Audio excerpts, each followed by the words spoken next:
You got to put your whole self in. Right? You got to cut off the cell phone. You got to, no TV. There were those of you who were watching the game last night, you really didn't have no business watching these boys win a national title, going to the NBA, making millions. You didn't have no business watching them because you're not where you need to be. Right? Some of y'all don't have no business watching the basketball game because you're not where you need to be. If you put your whole self in and got a 1.5, I'm loving you. 2-3 years from now, that 1.5 is going to turn into a 2.5. You're going to be all right. I know from personal experience. So we got 3 weeks. I need all televisions off. I need cell phones off. Listen to me. Some of you are going to be broke for the rest of your life because of that little thing on the side. You're going to be broke for the rest of your life because of a little cell phone. And so you got 3 weeks. I need you to study like you've never studied before. I need you up all night long studying. You hear me say this all the time. For some of you, this is it. You've heard me say it before. You play games when you come here because you got gear on, but you know where you're from in Detroit. You know where you're from in Flint. You know where you're from in Saginaw. And you know your parents are broke. You know some of you got about 7, 8 folks living in one house. And there ain't no real room for you when you go back. This is your opportunity to blow up. But we know the reality with some of us where we live. And our parents don't have no money. And they taking out loans, working 2 or 3 jobs for you while you up here playing. Listen to me, I need you to put your whole self in for the next 3 weeks. You got it. And even you say, Eric, look, man, you don't understand. If I put everything in, I'm still gonna get a 1.0. I'm telling you to do it anyway because, you know, I told you I flunked English 3 times, like a little basic one. So listen to me, I need you to give 120% these last few weeks, all right? Don't go home. Wherever you're from, don't go home. This is your home now. There's a few elements here. The first is that you should always work hard and give your best. It doesn't matter what you're doing in life. If you always give your best, you will get much better results than if you don't. Giving 100% in everything you do always leads you to greater things in life. The workers who go above and beyond in this world are almost always rewarded with better positions and pay raises. Those who train harder, study harder, and give more of themselves will always get more out of their life than those who take it easy. That's just common sense. So give your best. Give everything you have to get your best possible result. And if it doesn't work out, at least you will have the pride of knowing you gave it your best shot. At worst, you will have learned as much as you can along the way, and those who are committed to learn more in life will always be the same people who earn more and become more. Second thing I have to say is you're young. Far too young to stress out. Leave that crap for later in life when you have kids and bills to pay. For now, just do your best, work hard, and see what happens.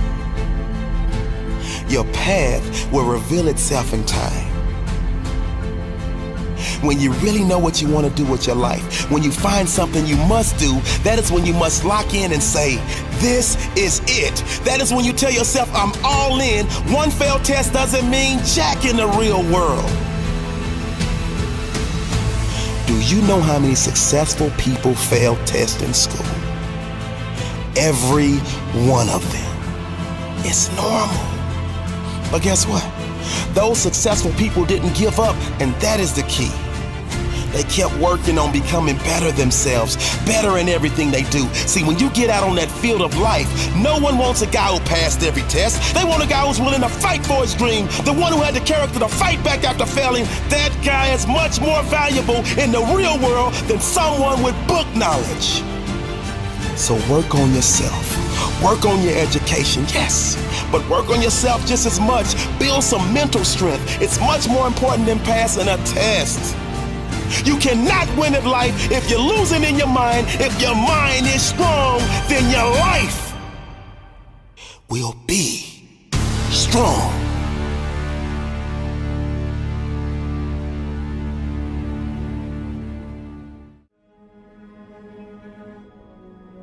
90% of it is just showing up. Get there and start working. Like, you're not going to feel perfect every day. There's got to be those days you push through. And they're probably going to be more numerous than the days you don't.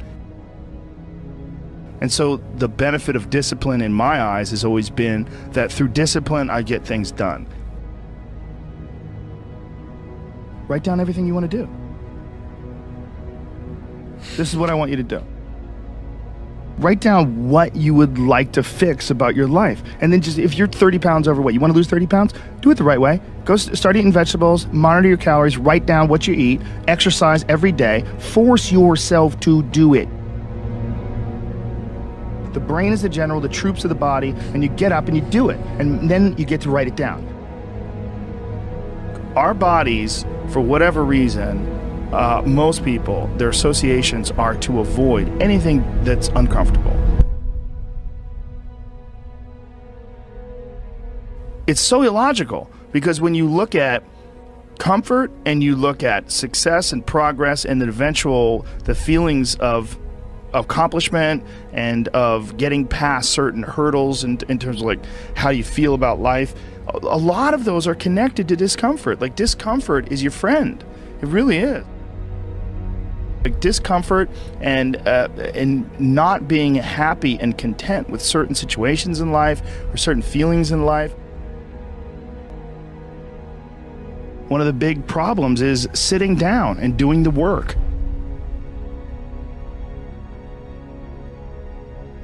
And he labels it like an enemy. He calls it resistance, you know, and that you have to sit down, you have to overcome resistance, and that the pro goes to work.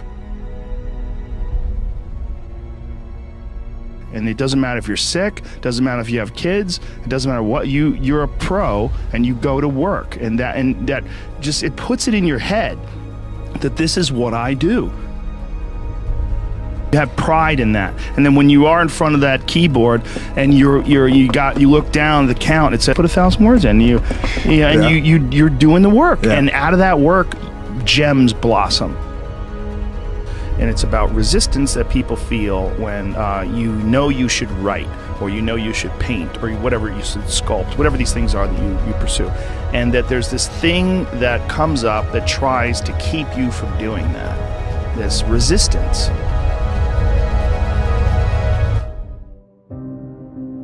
And he's like, this is a battle that you will fight for the rest of your life. But the key is to fight it, not to give in. Don't give in to that resistance, just to fight that resistance. And in doing so, every day you do so, you have won the battle for that day. And you will continue to fight that battle. You've got to sell yourself every day on your abilities, on what you're doing, on the goal that you want to reach. You've got to sell yourself every day, every day, every day. According to your level of belief, it will manifest itself in what you're doing. Whatever we have right now, whatever we're demonstrating in our lives, is a result of what we believe subconsciously that we deserve. And part of increasing that belief level is that you have got to convince yourself every day. See, the last chapter to your life has not been written yet, and it doesn't matter about what happened yesterday. It doesn't matter about the things that you've done that you feel guilty about. If you wouldn't do it today, you're convicting an innocent person. And I'm going to be dead honest with myself, because I'm realizing this is not going to last forever. And I'm going to get myself in shape, and I'm going to eat healthy. And I'm going to do this because this is me now.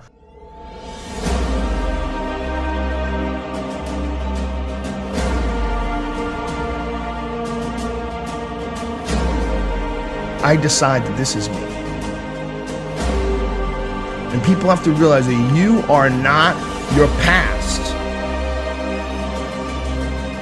You are not all the times you f***ed up. You're not all the times you were drunk. That's not you. You are the person who's learned from a great deal of experience. You can learn all the techniques in the world. If you don't believe in yourself,